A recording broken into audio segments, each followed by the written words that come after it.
Why can nobody find a job? I don't know, Slasher. Why can nobody find a job?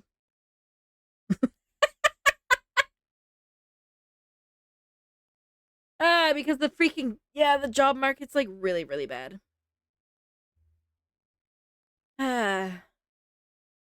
Like, not that I'm being aggressive with my job search, but I have applied to what I feel like is enough jobs to have at least gotten one call. Like, just one, but nothing. Nothing. I feel like I feel like every time I send my resume, it's just going into the void. Like, you just submit your resume into the void. I I don't like get it. I don't get it. So many jobs, like this video says, are being like, oh, we can't find people to hire and blah blah blah blah blah. And then but you also have thousands upon thousands of people applying. So what do you mean? What do you mean? I remember applying to 100 jobs a few years ago and only heard back from one place, which is where I currently work. Holy shit. That's just ugh, that's just absurd. I've applied to, I don't know, at least maybe like between 10 and 15. And like I feel and like I have for these jobs that I'm applying to, I have like 9 years of experience. So I don't know. I don't know. It's bad, man. It's really bad. Okay, so this job is called If Companies Are Desperate for Workers, Why Can Nobody Find a Job? There are 9.6 million job openings in America right now. What? And businesses are desperate to fill roles that have now been empty for months. But at the same time, you are reading endless articles about people who have applied to thousands of jobs and haven't heard anything back from companies that were supposed to be desperate for workers. Yeah, but this is literally what my email almost looks like. Literally. I heard that yes, train engine. I was just about to say that. Welcome in, by the way.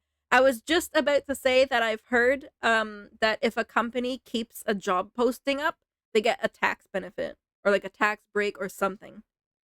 So they'll often keep a job posting up even though they're not actually looking for workers. It's just there to get them a tax break. That's what I've heard. Like I can't like, actually accuse them of that, but that's what I've heard. So if there are so many job opportunities, then why can't anybody get a job? But now a new report shows that some employers are spending millions just to tell people restaurants and different stores are offering incentives to get people hired because they are forced to close. We've featured is desperate not to enough hire workers They're to meet all the desperate. jobs here. According to the U.S. Bureau of Labor Statistics, there are currently 9.6 million job openings in America and Wow. only 6.5 million unemployed people. So why not just take the openings that What? desperately need workers and give them to the people that desperately need jobs? Well, it's not that simple, and there are two reasons why companies are struggling to fill roles even when so many people are looking for a job. And two equally important reasons why people can't find a job even when so many companies are looking for workers. The first reason why people can't find jobs even when companies have so many open positions is because it's easier for a company to look desperate than it is for a human to. According to the Congressional Yeah. Research Service, the number of job openings is calculated using a survey of 20,000 business establishments on the last day of the It's true. I don't know why this reminded I don't know why this reminded me, but I'm always like thinking when they ask, like, if you're at an interview and they ask you the question of like, so why do you want to work for our company and whatever. And I'm just like, money, because I need money. That's why. The honest truth, man. Just money, but you can't say that. You have to come up with some glamorous reason why you want to work for them, even though you've never heard of their company or something.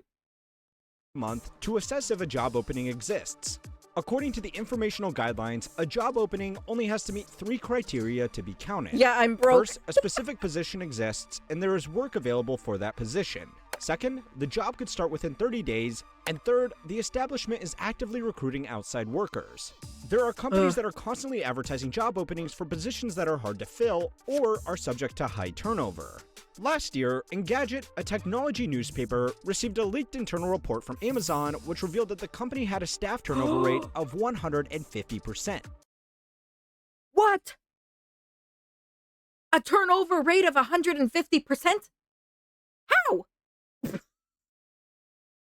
150%. Holy shit. That's insane.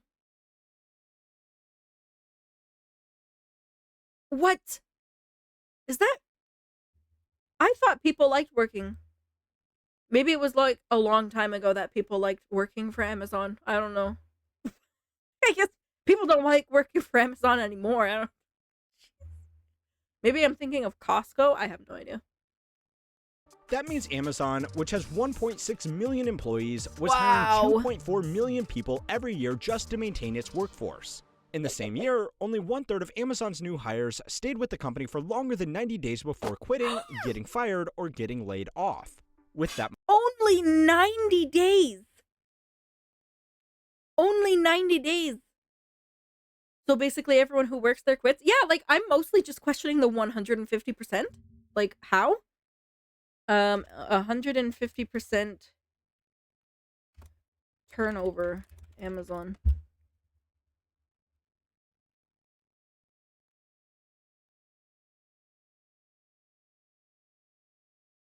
What is the turnover rate? That's crazy.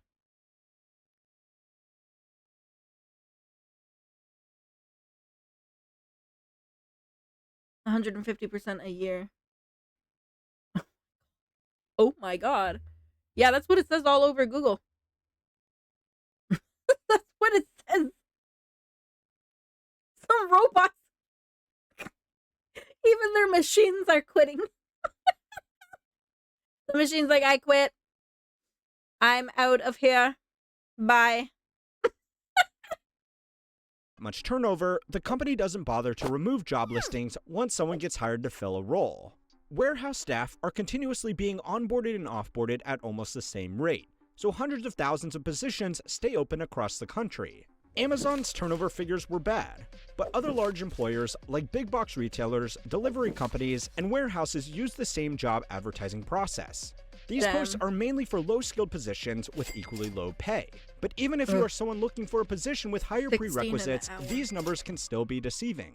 Amazon's hiring practices for some of their best paid and most attractive job opportunities also showed how easy it was for job opening numbers to paint the wrong picture.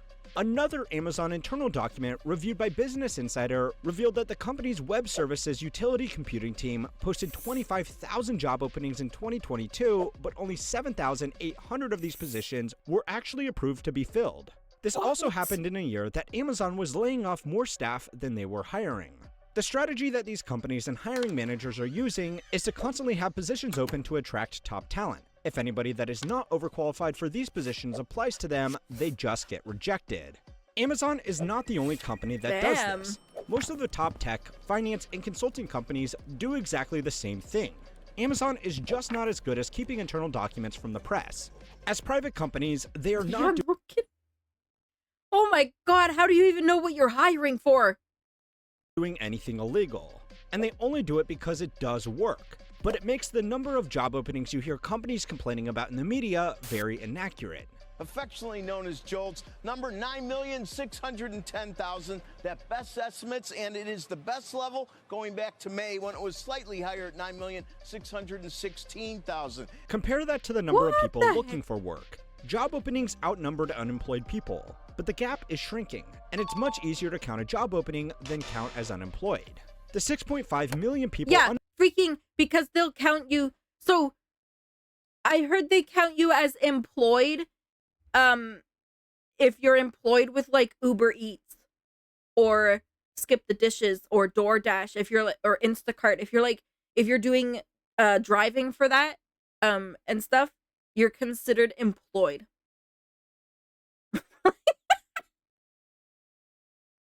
Literally. For such a crap job, they consider you employed. Like, that's such an unreliable job. They shouldn't count those. That should still be considered unemployed because it's not a reliable income. It is not a reliable income. You shouldn't be considered employed for gig work. Yeah. It's not a reliable income. Like, oh my god. The amount you get paid is just and not only that, you're just putting so much wear and tear on your own vehicle and paying for all that gas and like maintenance that you might need, and god forbid like freaking someone pukes in your car. You gotta like clean that now. Oh my gosh. No wonder there are so many confidential documents on War Thunder 4. Technically, you're an independent contractor. Yeah, that's true. Yeah, you're a contractor. Like, I could see, because graphic designers can be contractors too. But then I guess you would register yourself as a business. Pukes. Those are side hustles? Exactly. They're just side hustles. They do not count as being properly employed. Unemployed only get counted if they do not have a job, have actively looked for work in the prior 4 weeks, and are currently available for work. According to data published by the Bureau of Labor Statistics, there are an additional 5.4 million people who want a job but are not counted as unemployed because they don't meet these technical requirements. So even though you might think it's the best time ever to get a job, the numbers are misleading. And that's just the first reason. There are much bigger problems than just the numbers. So it's time to learn how money works to find out why, with so many job openings, people still can't find a job. This week's lesson is sponsored by Seeking Alpha, an online investment research platform that provides you with the insights that you need to help build your portfolio. As a former investment banker, we had a variety of tools at our disposal, and Seeking Alpha is the one that I highly recommend to anyone looking to make informed investment decisions. News is a large driver of stock performance, and Seeking Alpha provides trending articles that can help guide your decision making. For example, I recently read an article discussing how Intel could lose billions in subsidies after a German court ruling. The comment section often provides counterpoints, and with the information I've gained here, I can do further research on whether or not Intel would be an appropriate mix into my portfolio to meet my investing needs. Trending articles can also help you build industry understanding through osmosis.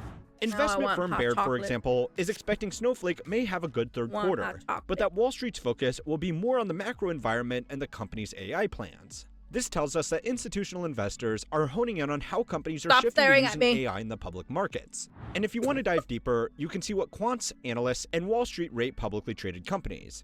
Remember, 12 of 15 Wall Street analysts gave Enron a strong buy rating. So always do your own research, and start that research with Seeking Alpha. There's so much you can learn from Seeking Alpha, and I highly recommend it to anyone that wants to be more informed when it comes to their investment decision making.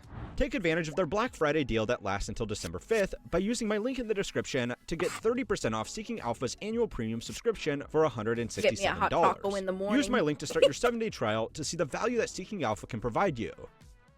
If you have been lucky enough to secure it full-time, working from home will have radically reshaped your career in more ways than you realize. Full-time working from home means that you can find lucrative job opportunities anywhere. Man, I wish I could work from home so bad. So bad. When I worked from home during COVID, I was so freaking happy. Holy shit. And companies that want to keep up in the job market need to play catch-up. One strategy that has become common is to post the same job in every major city, so there's more chances for applicants across the country to see it, which lets the company be more selective with who they hire since they don't need to come into the office anyway. This can be a win-win for the employer and the employee. But for someone looking for a job, it can make it look like there are a lot more opportunities than there really are. And that's the second reason why nobody can find a job, even when companies are apparently desperate to hire anybody. People are chasing ghost jobs. The job market is in a really weird place right now. People are unwilling to accept lousy salaries after being spoiled for the last 3 years, and companies are not willing to pay as much as they were because they can't. Wait, a ghost job? Oh, I've heard that name, but I don't really understand what it is. Companies overhired during the pandemic and are now getting pressure from their investors to cut headcount and only focus on revenue-generating projects. According to a study conducted by the Harvard Business Review, this turmoil has increased the number of ghost jobs, which are jobs that are advertised that companies have no intention of ever filling. Companies do this for 3 reasons. The first is to just build up a database of talent. In the information age, having lots of data about thousands of workers in your industry is worth millions of dollars. If you are a hiring manager and a position in your company ever does really need to be filled, you can just go to your database of people that have previously applied for a job and start calling the most promising applicants. You might have to poach people from their current job if they did end up finding work, but that can still be cheaper than starting a search from scratch after the company realizes it needs a position filled. It's also useful business intelligence that is close to free to collect. By slowly sponging up thousands of applicants to do jobs that don't exist, the company can get insights on how many staff their competitors have, how much they are paying them, how many of them are leaving, and what skills they have and do not have. For the price of a job post on LinkedIn— Oh my god, like, this just like... This is like so freaking kind of scary, man, how much power they have. And then people are just trying to make a living. Like, come on. Wow. And indeed, it's a lot of information. According to a survey of 1,000 hiring managers conducted by Clarify Capital, more than 60% of job postings have been active for more than 2 months, despite 96% of employees claiming they're actively trying to fill an open role quickly in the job advertisement. Wow. Yeah, when I'm looking on this job board that I look on in Indeed or whatever, there's so many job postings that I see where it's like, oh, this was posted like 30 days ago, 60 days ago, 90 days ago, freaking months ago. And I'm like, okay, like, are they still hiring? Like, why is this job posting still here? There's jobs that will hire you, but it might not be the field you want. Oh yeah, fresh out of college. So many stories of people getting out of college or university and then they, some never get into their field that they went to school for and paid all that money. It's sad. It's sad. Welcome in, RexCon. Welcome in. Ghost jobs is also used by managers who don't want to pay more for employees, but want to keep their existing overworked employees happy with the promise that new team members will be starting as soon as they find the right person. Posting ghost jobs also looks good to investors and customers because it looks like the business is growing even when it's not. Oh, hold on, we have ads. Always. We have ads. I forgot. This is sad. People just need to make a living. And they're using job postings to freaking get all this data or just get tax breaks, tax benefits, whatever the hell they're doing. Because you can't tell me a job posting from 90 days ago, they're still trying to hire someone for that. And yet, 90 days later, we're still trying to hire even though 10,000 people have applied to the position. It's insane. Okay, ads are over.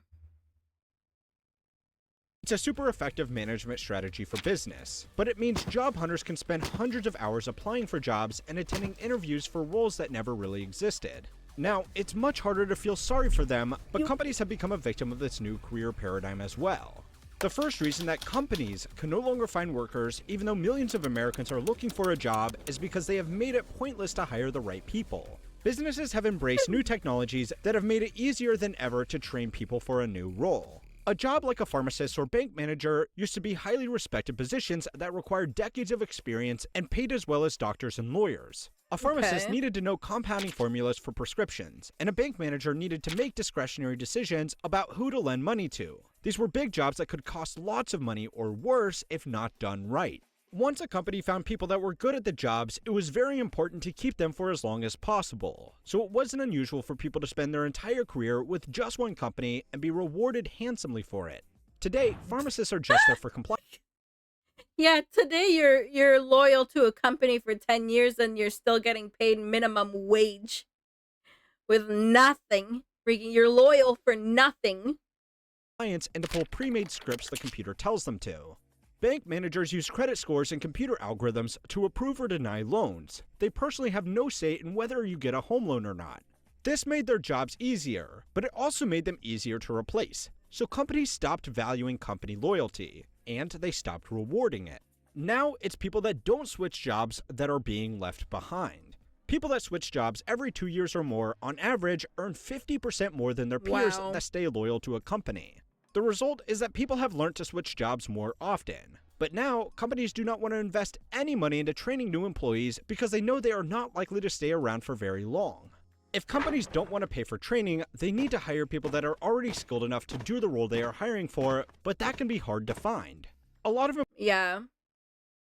Depends on your line of work. That's true. That's true. It does depend on your line of work. um yeah, I mean, I was administrative. Well, I am administrative assistant. Um but in my case, like, I don't know. This my previous company I worked for just wanted to find every excuse in the book to not give me a raise. And that it was common. Like, me and my coworker talked about it all the time. It was friggin' bullcrap. The only raise I got was when the minimum wage increased, as per like the government. And then they were like, "Oh, here's your raise to bring you up to what the minimum wage is." And I was like, "Oh, thanks, thanks."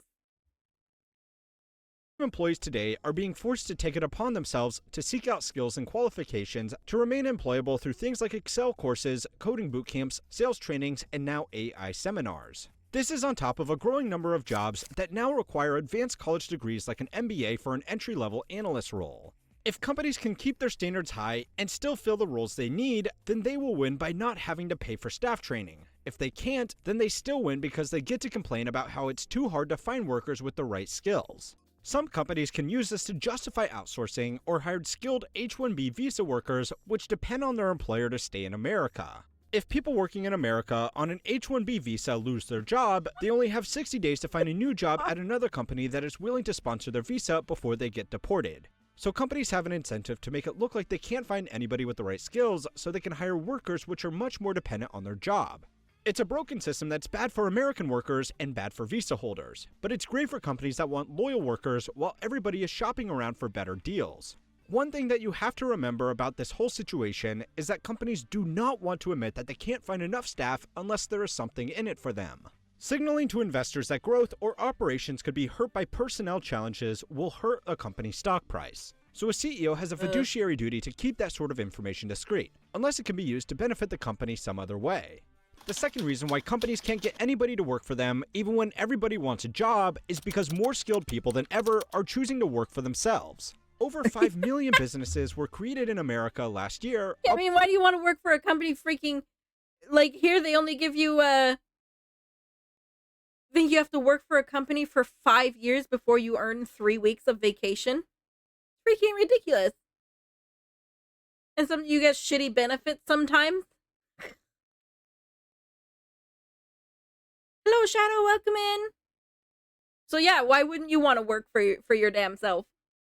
Like, who wants to work for a company that's just gonna treat you like shit? I'd rather not do the paperwork. That's fair. That's fair. Yeah, I can't imagine. Like, I'm lucky because my mom does like paperwork for self-employment because her and my dad have like their own company. So she knows how to do all that stuff. So I'm lucky in that sense, but yeah. I would rather do art. Yeah, when you're self-employed, you do have like obviously like a shit ton more responsibility, but more often, or I'm not really sure, but I know you can make more money as well working for yourself sometimes. Not all the time, sometimes. From just 3.5 million before the pandemic. There are more opportunities than ever to work for yourself thanks to platforms like Etsy, Amazon, eBay, Uber, Fiverr, and YouTube. These businesses are risky, but more people than ever are willing to take that risk if it means they don't have to sit through 10 job interviews for a position that didn't exist in the first place. But there was one online marketplace that started this all. One that, despite a bad reputation, bad design, and bad users, has remained relevant through the entire history of the internet. So go and watch my latest video over on how history works to find out why Craigslist will outlive every modern tech company. And don't forget, if you want more hard-hitting reports that can't be made into YouTube videos that are written by some of the best finance creators out there, subscribe to my totally free email newsletter Compounded Daily in the video description to keep on learning how money works. Craigslist, let's go!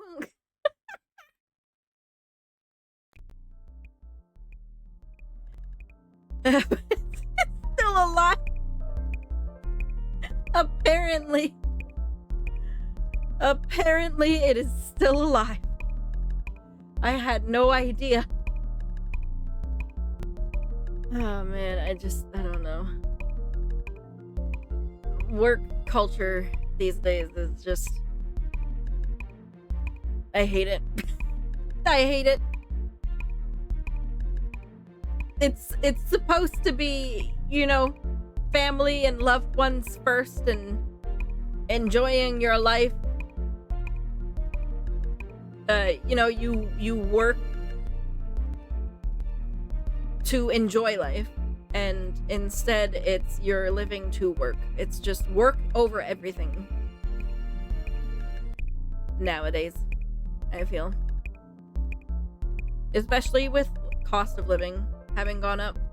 It's just, I don't know. I hope it changes. I hope it changes for the better. I really do. All I want is to be able to afford my own place. Maybe also afford a place for my parents.